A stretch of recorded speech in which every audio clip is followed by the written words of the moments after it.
우리 선문교회가 다음 세대를 준비하고 있습니다. 어디서부터인지는 모르겠지만은 여기저기서 미풍이 살살살살 불어오는 것 같아요. 우리 장로님들도 다음 세대를 위해서 열정적으로 그렇게 기도하시고 또 후원해 주시고, 또 가정에 있는 우리 부모님들도 다음 세대를 위해서 더 뜨겁게 기도하시고 관심을 가져주시고, 우리 교사 선생님들도 더 열심히 다음 세대를 준비하고 있습니다. 우리 선문교회가 기도할 때마다 다음 세대를 위해서 더 뜨겁게 기도해 주시기를 부탁드리겠습니다. 우리 금요 기도 시간에 우리 지난 주일부터 시작해서 예수 닮게 하소서 하고 큰 타이틀을 가지고 우리가 함께 말씀을 상고하고 있습니다. 한번 따라 하시기 바랍니다. 예수 닮게 하소서. 우리 예수 믿는 사람이 예수를 닮아야지 엉뚱하게 석가를 닮든지 어떡하게 공자를 닮든지 그러면 안 되죠. 어떻게 하면 우리가 예수를 닮을 수가 있는가? 예수님을 바라보라 그랬습니다. 예수님을 바라보고 예수님을 사모할 때에 우리가 예수님을 닮아가게 될 줄로 믿습니다. 오늘은 그 두 번째 시간으로 예수님과 일과 쉼, 예수님의 일과 쉼에 대해서 생각을 하고 함께 은혜 나누기를 원합니다. 우리 다 같이 주신 말씀 같이 봉독합니다. 마가복음 4장 38절 말씀입니다. 한 절 말씀입니다. 우리 다 일어나서 함께 오늘 하나님께서 내게 주시는 축복의 말씀을 봉독하도록 하겠습니다. 시작. 예수께서는 콧물에서 베개를 베시고 주무시더니 제자들이 깨우며 이르되 선생님이여 우리의 죽게 된 것을 돌아보지 아니하시나이까. 아멘. 자리에 앉으시고요. 이솝 우화로 유명한 지혜자 이솝이 어린 아이들과 같이 뛰어놀고 있었답니다. 어떤 사람이 지나가다가 그 모습을 보고 어떻게 어른이 점잖지 못하게 아이들하고 그렇게 같이 노십니까? 하고 핀찬을 주었답니다. 그랬더니 이솝은 현악기에 줄을 느슨하게 풀어서 그 사람 앞에다가 내어놓고 이렇게 말을 했다고 합니다. 저는 지금 느슨하게 해놓은 줄과 같은 시간을 보내고 있습니다. 계속 줄을 팽팽하게 메어놓으면 이 악기의 줄은 끊어지고 맙니다. 그래서 다음 연주를 위하여서 줄을 느슨하게 해놓을 필요가 있습니다. 더 나은 다음 연주를 위해서 이 줄도 쉼이 필요하기 때문입니다 라고 말을 했다고 합니다. 그렇습니다. 우리가 행복한 삶을 살기 위해서 영적인 신앙의 경주에서 승리하기 위하여서 열심히 달려가는 것도 중요하지만은 우리가 이 세상에 살아가는 동안에 쉼이 얼마나 중요한가 하는 것을 오늘 예수님께서 우리에게 가르쳐주고 계십니다. 단순히 노는 것이 아닌 우리의 삶이 풍성한 열매를 맺기 위해서는 반드시 쉼이 있어야 하는 것입니다. 현대인들은 마치 팽팽한 줄처럼 너무나도 긴장된 삶을 살아가고 있습니다. 그래서 마음의 여유를 잃어가고 있습니다. 만약에 악보에 쉼표가 없다고 한다면 그 연주는 아름다운 연주가 될 수가 없을 것입니다. 찬송을 부르다가 또 쉬고 또 찬송을 부르다가 또 쉬고 그럴 때 아름다운 찬양 연주가 될 수가 있는데 한 번도 숨을 멈추지 않고 한숨에 찬송을 부르려고 하면은요, 그 찬송이 무슨 은혜가 있고 감격이 있고 기쁨이 있겠습니까? 만약에 악보에 쉼표가 없다고 한다면은 그 연주는 아름다운 연주가 될 수가 없습니다. 축구에서도 전반전이 끝난 다음에 후반전을 시작하기 전에 중간에 쉬는 시간이 있지 않습니까? 그 쉬는 시간을 통해서 서로 작전을 사고 쉬면서 어떻게 후반전에 싸울 것인가 하고 재정비를 하게 되는 것입니다. 우리가 숨가쁘게 달려가는 것만큼 중요한 것은 꼭 필요한 안식을, 쉼을 가지는 것입니다. 삶에 있어서도 주변을 돌아볼 여유가 우리에게 꼭 있어야 됩니다. 가을에는 낙엽을 밟아볼 줄도 알아야지 되고 겨울에는 눈을 보고 감탄할 수도 있어야지 됩니다.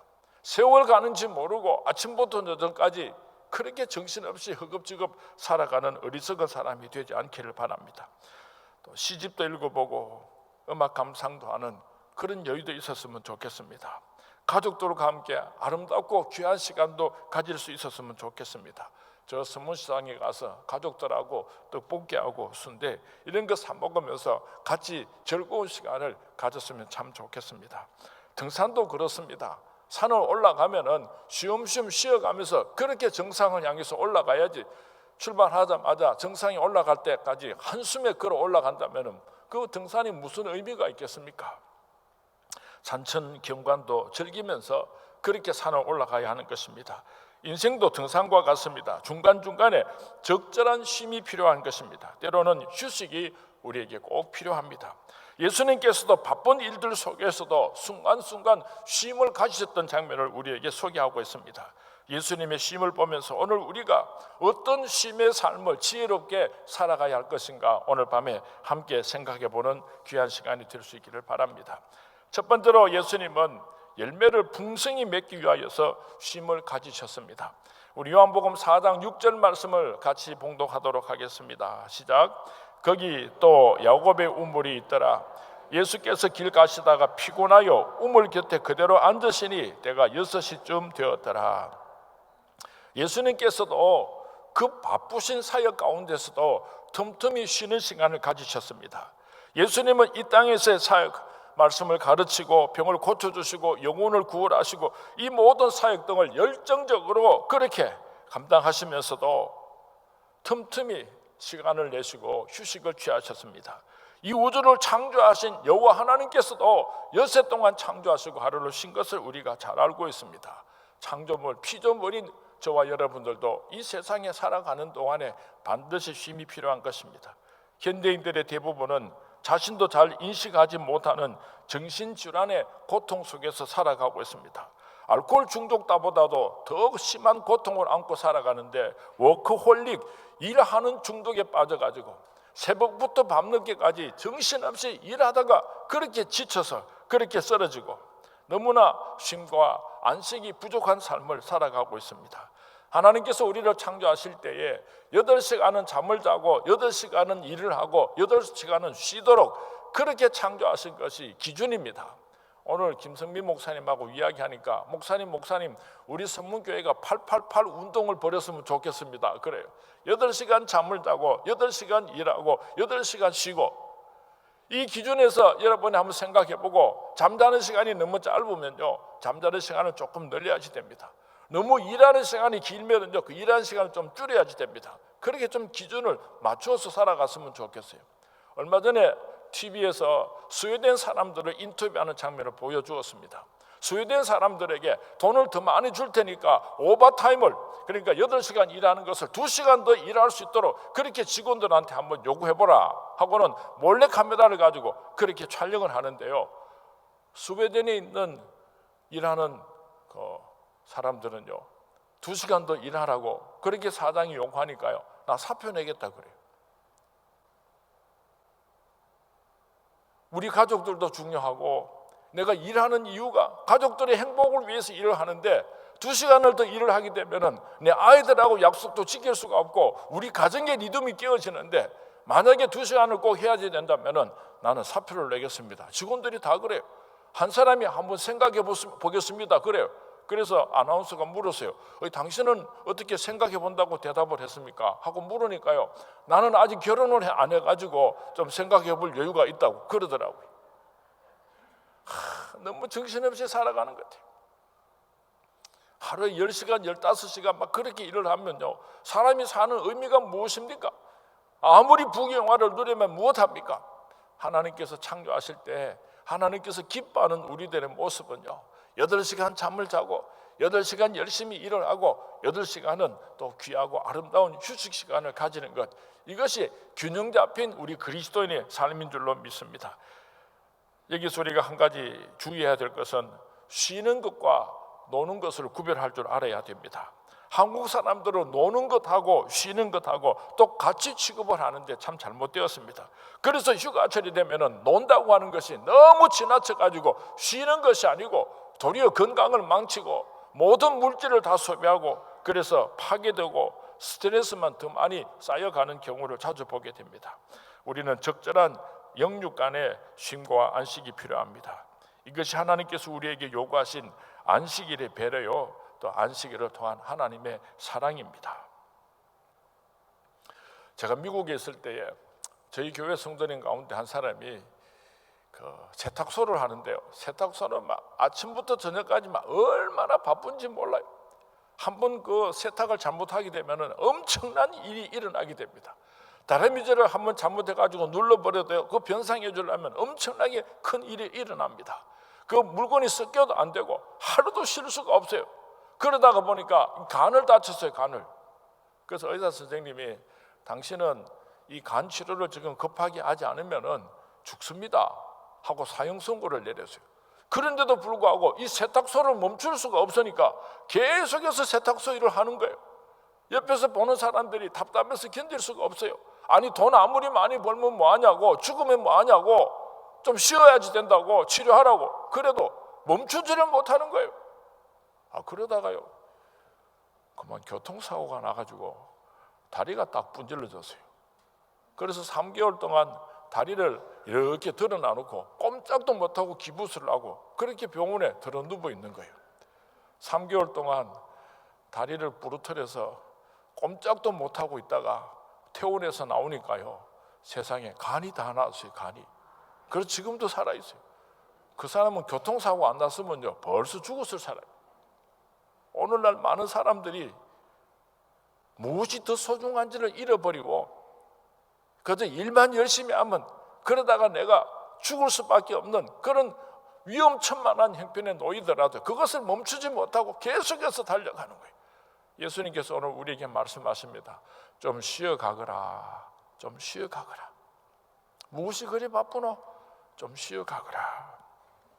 예수님께서는 시간과 장소를 구별하여서 쉬셨습니다. 마태복음 15장 29절 말씀 우리 같이 한번 봉독합니다. 시작. 예수께서 거기서 떠나사 갈릴리 호수에 이르러 산에 올라가 거기 앉으시니. 오늘 이 마태복음 15장 29절 이전에 예수님께서 가나안의 불쌍한 딸의 여인의 병을 고쳐주셨습니다. 이 소문을 듣고 수많은 사람들이 병을 고치려고 예수님을 찾아서 몰려 들어왔습니다. 그때 예수님께서는 그 모든 사람들이 따라오는 것을 다 뒤로 하고 잠시 쉬러 올라가셨다고 오늘 성경 말씀에 기록하고 있습니다. 예수님의 휴식은 자신이 일했던 장소를 떠나서 다음 사역을 위해서 쉬시는 것이었습니다. 이것을 어떤 사람은 창조적 단절이라 더 귀한 일을 감당하기 위해서 바쁜 걸음을 멈추고 좀 더 쉬는 시간을 가져야 한다, 그런 표현을 했습니다. 짧은 휴식 후에 예수님께서는 다시 산을 내려가셔서 눈먼 사람들을 고쳐주시고 걷지 못하는 사람들을 걸어 다닐 수 있도록 해주시고 보리떡 7개와 물고기 2마리를 가지고 4,000명을 먹이고도 7광주리를 남기는 큰 이적을 이루셨습니다. 예수님께서 바쁜 걸음을 멈추고 잠시 쉬시고 다시 충전하신 후에 더 많은 더 큰 일들을 감당하셨던 것을 성경 말씀은 기록하고 있습니다. 오늘 우리에게도 이런 휴식이 필요한 것입니다. 잠시 쉼을 얻을 수 있는 구별된 장소와 시간을 만들 수 있기를 바랍니다.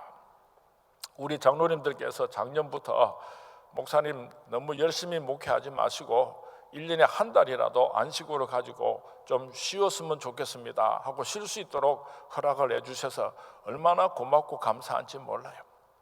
목사가 쉬고 와가지고 은혜가 떨어지고 목사가 쉬고 와가지고 성도님들이 마음에 상처를 입으면 그 목사가 휴식을 잘못 보내고 온 거예요.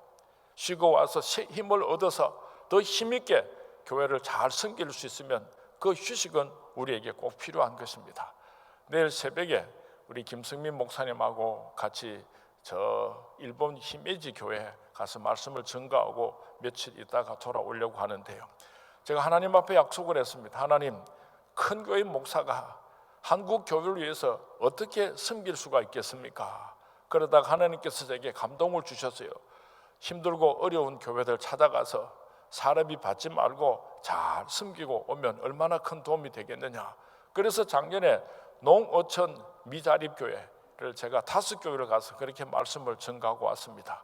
올해도 제가 일본에 있는 교회 70명 성도님이 된다 그래서 큰 교회라고 생각을 했더니 어린 아이들하고 모두 다 합쳐서 70명이고 어른들은 한 25명에서 30명 된답니다. 한국 선교사님이 일본말로 설교를 하시고 아주 그 교회를 아름답게 잘 섬기고 계시는데 한 15년 전에 제가 그 교회를 다녀온 적이 있습니다. 이번에 2번째 그 교회를 섬기러 가는데 우리 성도님들께서 꼭 기억하시고 기도해 주시기를 바랍니다. 말씀을 증거할 뿐만 아니라 이번에 가서 그 일본 땅을 둘러보고 좀 쉬는 휴식의 시간도 가지고 돌아오려고 합니다. 우리가 바쁜 길을 멈추고 억지로라도 쉴 수 있는 시간을 가지는 것은 창조적인 쉼인 것입니다. 더 많은 일들을 감당할 수가 있는 것입니다. 세계적인 투자왕 웨렌 버핏은 컴퓨터 없는 조용한 책상에 앉아서 수천만 달러의 투자를 어떻게 할 것인가를 결정한다고 합니다. 마이크로소프트사의 설립자인 빌 게이트는 여름 휴가철이면 캘리포니아에 있는 외딴 섬 별장에 가서 새 아이디어와 미래 전략을 구상한다고 하는데, 그동안에 아무도 만나주지 않고 혼자서 깊은 생각에 잠기고 휴식하는 시간을 가진다고 합니다. 그렇게 해서 오늘의 마이크로소프트사를 만드는 원동력이 되었다고 합니다. 단절된 공간에서 창조적인 아이디어를 만들어서 가지고 오는 것입니다. 에드워드 할로웰이라고 하는 사람이 창조적 단절이라고 하는 책을 썼습니다. 과잉 정보 속에서 집중력을 낭비하지 않는 방법으로 창조적인 단절을 요구하고 있습니다. 얼마나 우리 주위에 그런 수많은 홍보들이 있습니까? 그 수많은 홍보의 홍수 속에서 내가 무엇을 어떻게 해야지 될지 집중력을 잃어버린 사람들에게 창조적인 단절이 필요하다고 요구하고 있는 것입니다. 현대인들이 주의력 결핍 장애를 앓고 있으며 쓸모없는 정보에 신경 쓰느라 정작 중요한 일을 하지 못하고 있다. 컴퓨터나 TV와 같은 매체에 무분별하게 흘러나오는 정보에 흘려 주의력을 잃어가고 의미 없이 시간을 보내고 있으며, 넘쳐나는 과잉 정보들은 정작 중요한 것을 기억하지 못하게 하는 과잉 정보 치매를 만들었고, 더구나 적절한 쉼의 결핍으로 정리하지 못하고 앞으로의 일들을 계획할 수 있는 주의력을 결핍 장애를 일으키게 만들었다. 이 에드워드 할로웰이라고 하는 사람은 이렇게 주장하면서 현대인들에게 꼭 필요한 것은 창조적 단절이다. 창조적 단절이다. 그랬어요. 중고등부 수련회를 가면은 첫날 우리 교사 선생님들이 핸드폰을 다 압수를 합니다. 그 핸드폰을 없이 살지 못하는 이 청소년들에게 핸드폰을 압수한다고 하는 것은 엄청난 고통입니다. 그러나 그 핸드폰을 다 압수하고 2박 3일 수련회가 다 끝이 날 때까지 핸드폰을 몰수를 하고 그 핸드폰에 빼앗겼던 그 모든 시간들로부터 자유를 주게 되면 하나님께로 더 가까워지고 깊은 은혜 속에 나아가게 되는 경우를 우리가 보게 됩니다. 우리가 이 세상 살아가면서 때로는 억지로라도 휴식을 취함으로 말미암아 더 나은 미래를 준비할 수 있는, 창조적인 내일을 준비할 수 있는 우리 서문의 아들, 딸들이 될 수 있기를 주님의 이름으로 축원을 드립니다. 세 번째로 쉼에 대해서 생각을 합니다. 예수님께서는 환경을 초월한 믿음으로 쉼을 가지셨습니다. 오늘 본문 말씀입니다. 마가복음 4장 37절 38절 말씀 우리 같이 봉독합니다. 시작. 큰 광풍이 일어나며 물길이 배에 부딪혀 들어와 배에 가득하게 되었더라. 예수께서는 곤물에서 베개를 베고 주무시더니 제자들이 깨우며 이르되 선생님이여 우리가 죽게 된 것을 돌보지 아니하시나이까 하니. 큰 광풍이 예수님께서 타고 계신 배를 집어 삼킬 듯이 일어났습니다. 제자들은 여러 방법으로 예수님을 깨우지 않고 어떻게 해서든지 자기들의 힘으로 이 풍랑 속에서 예수님을 보호해드리고 싶었지만은 이 풍랑이 얼마나 거셌든지 어찌할 수가 없었습니다.